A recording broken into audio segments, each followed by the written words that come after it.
Case అయిపోయింది మొన్న deal. నా బిల్డర్ వచ్చాడు, ₹1,00,00,000 ఇస్తాను, లేకపోతే 1,10 ఇస్తాను అట్లా అన్నాడు.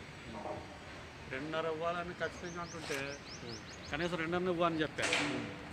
ఆ 2 అలా ఇచ్చేటప్పుడు కొట్టుకోవచ్చు కదా అంటే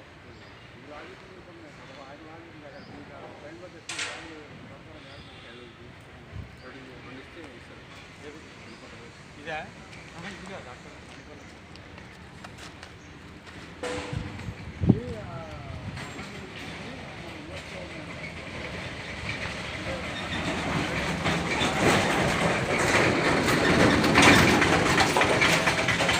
లేదని చెప్పి వాళ్ళకి బుక్లెట్ ఉండాలి కదా పని. లోన్కి వెళ్తే మన రేపు అపార్ట్మెంట్ చేస్తాం పెడితే రావాలి కదా.